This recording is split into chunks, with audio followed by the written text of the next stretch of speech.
Good evening, everyone. Welcome back to Research Roadshow. This is the next episode of The Italian Job.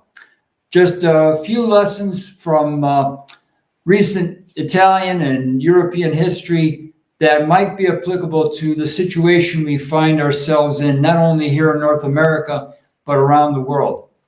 The reason I brought up this hymn, Demonios, it's an old World War I hymn sung by the Brigata Sassari.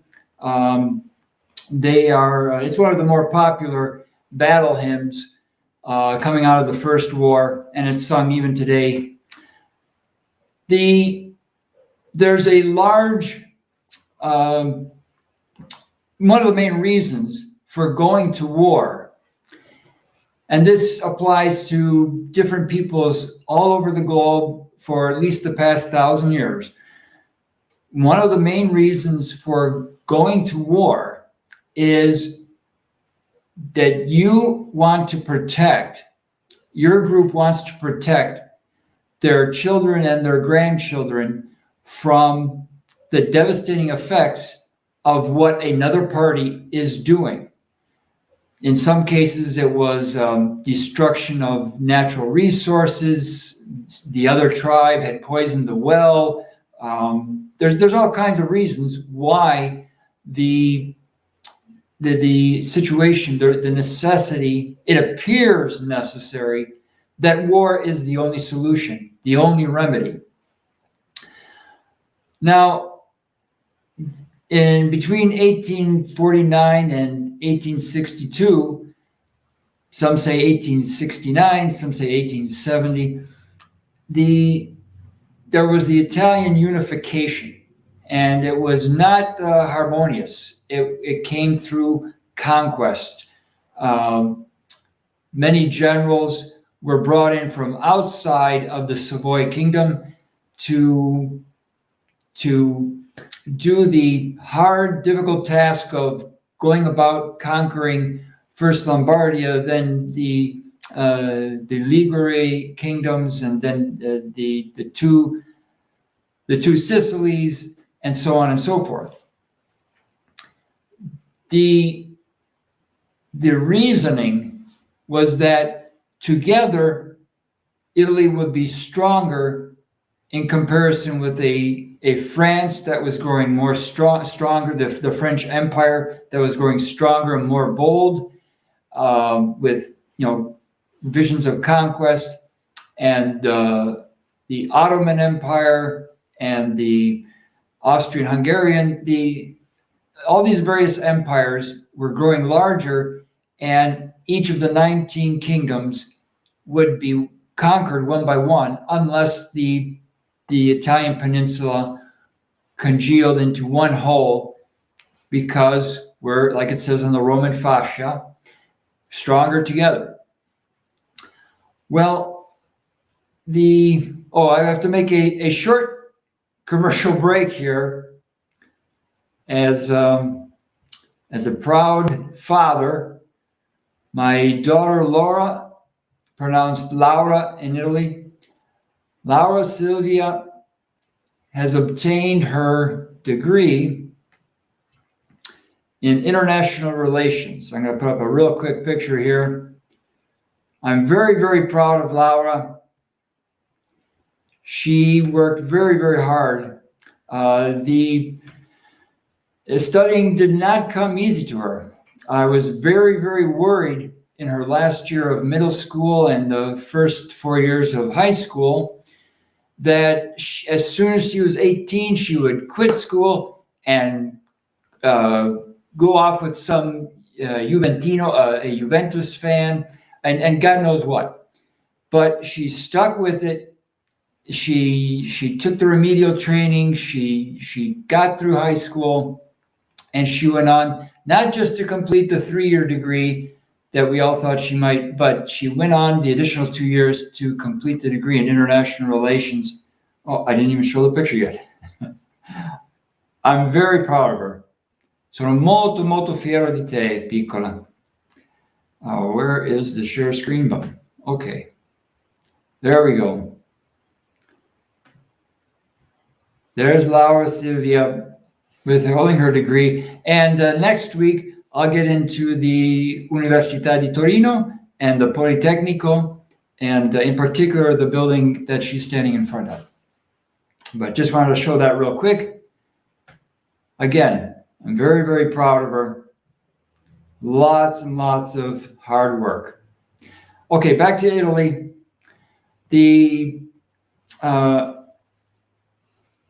What I want to get down to here, this is why my memory was jogged to present this picture of Laura, is that it's the prosperity that one wants to see when they go to war or undertaking any very difficult action or set of actions.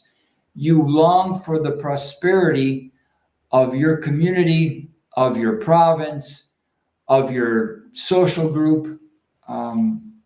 That is the primary, one of the main outcomes you want to see when you go to war. It is a huge undertaking. It's very expensive. It's very hard to rally the people behind you.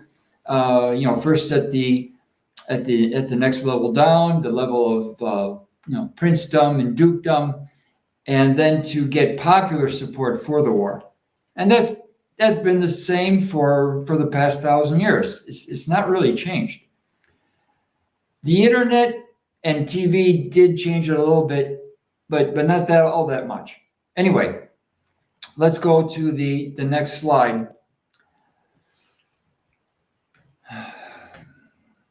Okay, population.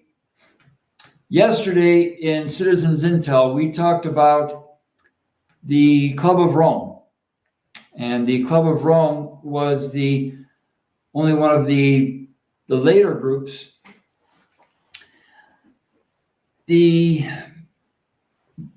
I did a lot of research back in 2009 on the Club of Rome and its origins, and traced it back to the mid-1890s.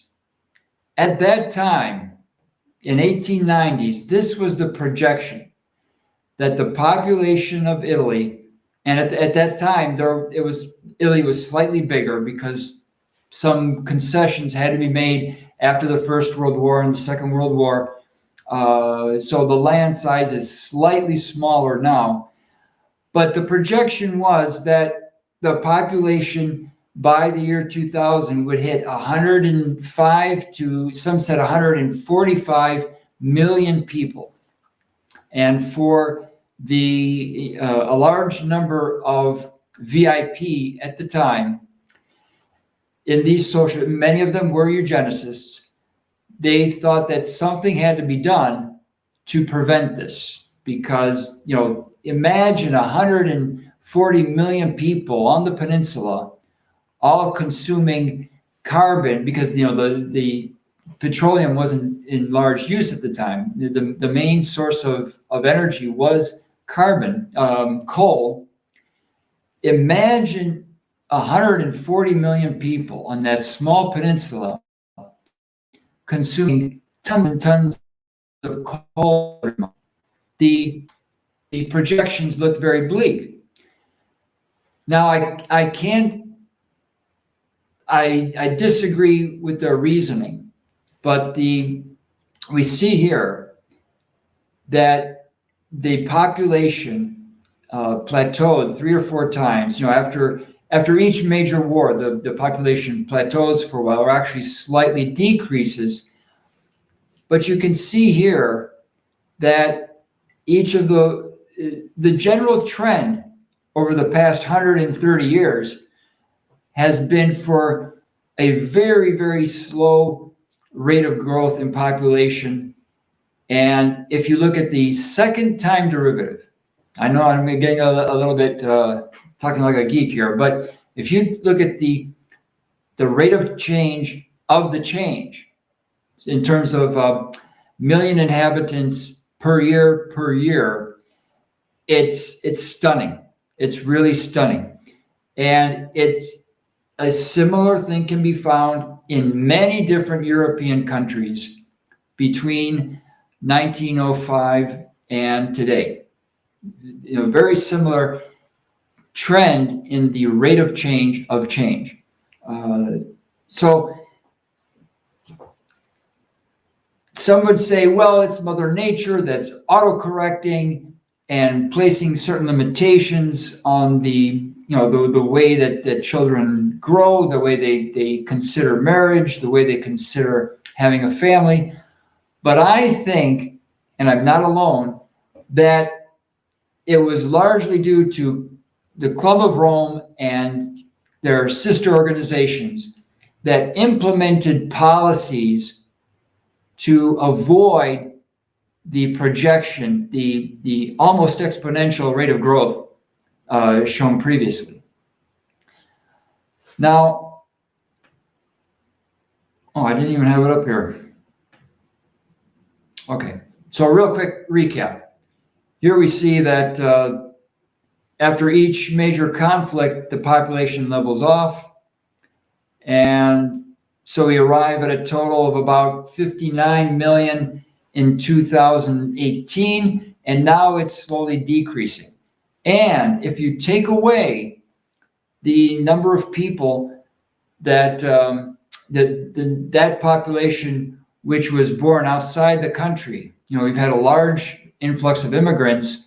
The number of kids born today who have at least 2 Italian grandparents is rapidly decreasing. So we are almost, you could argue that we're going extinct. Italians are going extinct. So we would have good reason to get everybody together and find a way to attack this problem. Now, we are not recommending attacking the descendants of the Club of Rome with bullets and hand grenades, but we do have to fight them. We have to fight that mentality that decreasing the population by 70% is absolutely required. We have to combat that trend that sees its expression in things like the Atlantic Council. We have to fight them on the information battlefield first, and that fight may, for example, if they come to take away another member of WikiLeaks, then it actually gets physical. People in the neighborhood have to go up against the local law enforcement and say, no, this individual is expressing his right to the free press. You cannot arrest him or her for doing his job. Anyway, why am I bringing this up? Because no matter how you measure prosperity, in some way, it boils down to how many great-great-grandchildren you're going to have, okay? Now, in Piemonte, where I live, the prospects for, it doesn't look like a very prosperous future for us. So we have to use the tools available. And I'll give you a good example. We have to evidence the fact that we've been subjected to a very heavy dose of gaslighting. Now, why do I say that? Because after the Second War, we had a bunch of American businessmen come in and tell us, you need to do things a little different. You need to do things this way. We're here to help. We help win the war for you Italians. So we're going to help you rebuild. But in the process of rebuilding, the American businessmen, especially those from Detroit, tended to give themselves a good chunk of the rewards, right? Of the profits. Let's Where is that? Okay. This is the very famous Caproni C60, CA60. Why? It's a idrovolante, a seaplane, an advanced seaplane that was designed to carry 150 passengers. Why is this, and why did it not enter mass production? Well, Italy has 6,000 kilometers of coastline, and it made perfect sense right away. From around 1910, Caproni and Macchi and maybe even Bugatti started to produce seaplanes, because that is an incredible efficient way to get, when 90% of your population lives along the coast, the seaplane is the most obvious form of transportation. You don't have to invest $200 million on a runway, and which means clearing out a lot of farmland. You just use Mother Nature's already provided runways in the form of a surface of water. Now, so the Italians had a really good, booming aeronautical industry prior to the Second War, and there are hundreds of examples, such as the CA60, where they tried to promote this idea of using hydroplanes or seaplanes for moving hundreds of passengers at a time. After the Second War, like around 1948, which coincides, by the way, with the formation of the National Security Act, but I'm sure it's just a coincidence, the seaplane industry in Italy started to rapidly disappear. Because, like I said, we had all these businessmen and financial experts come in to help rebuild Italy, and they kept on telling Caproni and Macchi and Agnelli, no, seaplanes aren't the way to go. What you need to do, dear Italian, is build runways and clear out millions of acres of farmland to build runways. It's a much better system. Trust us. That's why I call it gaslighting, because you're telling someone to do something that's counterproductive, that's counter to his or her best interests, so that you will gain in the long run. Okay, I have to keep this short tonight because we have a couple of things that have to be attended to tonight, and then tomorrow I have to dedicate entirely to the website. I know many of you have said that you'd like to see certain features on the website as soon as possible, and so I'm going to cut it off in about 10 minutes here. But the point I'm trying to drive home is that we have to learn from this period of Italy. We have to bring it forward. We have to use it as evidence of the workings of American and European businessmen from outside Italy, working with these busybodies like the Club of Rome to structure policy, national policy and provincial policy, which drives a negative prosperity for the population. I can't tell you how many phone calls I get every month from back in Italy, people begging me to show them why are the Americans doing this to us. You know, they don't know about certain people in Washington and New York and Boston structuring these programs, these think tanks. They only see it as the Americans. So the Americans have to learn quickly how to present to our family, to our friends, to those who are slightly red-pilled, how we are being gaslighted, just like the Italians were between 1947 and 1980, roughly. We have to bring that example forward, and equivalent examples in in France and Germany. Germany is really going to feel it over the next 2 years. Okay, I can't find the other graphic. FTX. We'll get to FTX next week in the Italian job.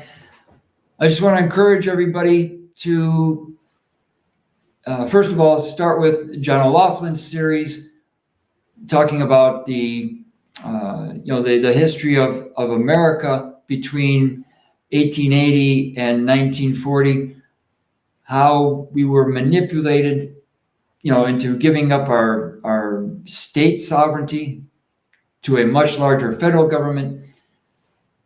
If you can, I know time is short. It's Christmas time. Everyone is running around doing their shopping, preparing for Christmas. But try to find a little time to study also some European history and to pick up on things like how the population, how the prosperity of Europeans was weakened very quickly by these think tanks, by these groups that eventually gave us the League of Nations, the United Nations, etc., and so on.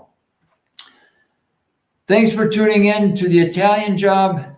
Next week, I'll go into the academia, the universities in Italy, and the role that they played between the same period, 1880s to 1980, 85.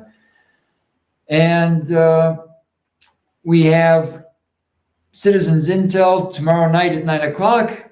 Again, Citizens Intel at Thursday at 9 a.m. And the George Webb, Protecting the Nest Friday at noon Eastern. Thanks for tuning in. See you tomorrow, and be well.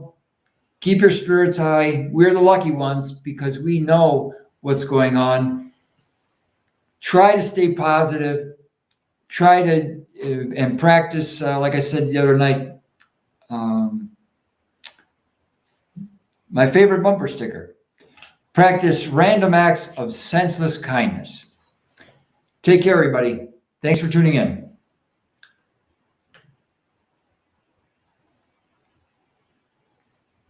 Auguroni Laura, sono molto fiero di te, piccola.